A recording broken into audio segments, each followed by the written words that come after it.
الله چې کله د ابراهیم علیه السلام تذکرہ کوي نو څه فرمایي ان ابراهیم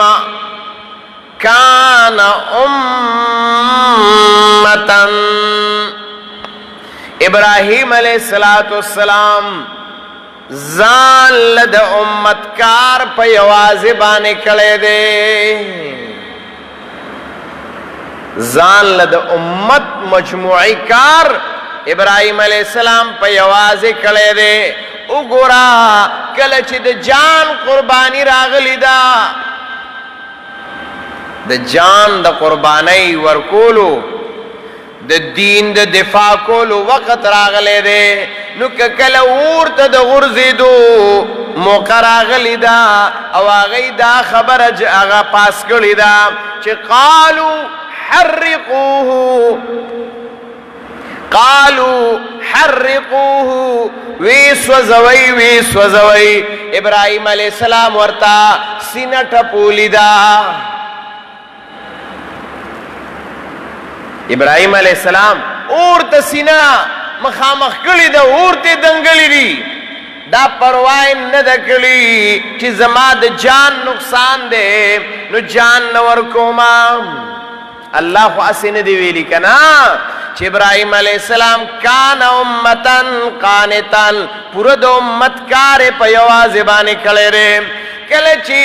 مسله راغلی ده د دفاع د عقیدې نو د دفاع د عقیدې دپاره یې څه کړي دي قرآن د هغې بیان کړی وتالله لاکیدن اصنامکم بعد ان تولوا مدبرین قسم پر رب ستاسو بوتان به زه زرې زرې کما وتالله لاکیدن اصنامکم بعد ان تولوا مدبرین تاسو چې راځئ ما به بوتان دله زره زره کړي راغې بتخانې ته دا د خوړ کاڼي که پاستوی وې ګیدړانو به غونډ خوړلې وې دې محنتونو لا او دې قربانو لا الله خلق پیدا کوي مالکم لا تنطقون بتخانی ته راغلي بوتانو ته وایي څه شوي دي در باندې تاسو غواړو خبرې نه کوئ الا تاکلون دا خوراک ولې نه کوئ دی ورته ولې ویل چې الا تاکلون دی ځکه ورته ویل چې کومه بتخانه نمرود په هغه بادشاهت کې د ټولو نه لویه وه نو د هغې بتخانې عرسو دا عرس د اکه وخت نه را روان دی ها ابراهیم علیہ السلام د دغه خلاف لومبنی ولاړو او چې کوم ازاریانو نمرودیانو نو هغوی د عرس دپاره ټول انتظامات کول نو دا عرس د چا کار دی دا د نمرودیانو کار دی ښه دا د ابراهیمیانو کار نه دی ځان کی صفت د ابراهیم علیہ السلام پیدا کدا سیزونه پریدا عرسو خلقو نظرانی او منختی د خوراکونو کړی وي او د هغه خوراکونو نظرانی او منختی په دې انداز باندې وي چې بوتان چې کم په هغه لوی مندر کیو هغه لوی بتخانه کیو هغې ته مخې ته نظرانو د شکرانو خوراکونه یې ښودي چېرته مثال چاته امونه پراته چاته کیلې او چاته لواګانې او چاته کیرونه پراته اوس هم وي که نه د زیارتونو له او دغو له دا کیرونه او الواګانې او دیګونه او وریجې او چرګان او سخي او غویان او میخې او کټۍ دا ټول راولي وله هلته یې لالی او ذبحه کوي لنګرې د زیارتونو پې چلیږي مقصد مې د خبرې ده خوراک ورته دغه پروت و ښه دا چې د بوتانو په نوم باندې منښت شوي وي دغه خوراک ورته پروت و ابراهیم علیہ السلام ورته وایي مالکم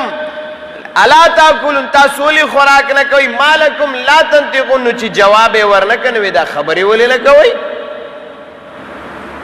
خبرې ولې نه کوئ قرآن فرمائی سورہ صافات کی ہوئی ما لکم لا تنطقون ولدا خبر نکوئی فراغ علیہم ضربا بالیمین شروش ابراہیم علیہ السلام دبر پلاس کی نیولے دے میدان تے دنگلی دی میدان تے دنگلی دی اور آغا بوتانو بانی پا مضبوط گزار بانی شروع شوے دے ذکر دا قسم ورطا خوڑلے ہو چلا کی دن اسنامکم بعدان تولو مدبرین دغا میدان دے دفاع دا توحید دا پارا دا ختم ولو دا شرک دا پارا میدان تے دنگلی دی زانے پیش کرے دے دا جہادو کنو آغای ٹول زرا زرا کرل فراغ علیہم ضربا بالیمین فاقبلوا الیہ یزفون ټول را منډې والی چاورته خبر یوړه اله زر رازی بوتخانې ته څوک ننوتی دی ټول بوتان یې تس نس کړي دي ټول یې زره زره کړي دي فاقبلوا الیه یزفون ټول را منډې والی اور سے پرېښوده میله بار لګېدلې وه میله یې پرېښوده وایي دا د فلانکي بابا میله ده او دا د ډنګلي بابا میله ده اسی تاسو سوچو کہ دا بابام میلائی میلا ہو یا دا غیانوی دا اوس تیر شوا یا دا سخوی یا دا ساروی دا دا دیو بزرگانو توہین دے که نا دے چتوے چه دا فلان کی بابا میلا دا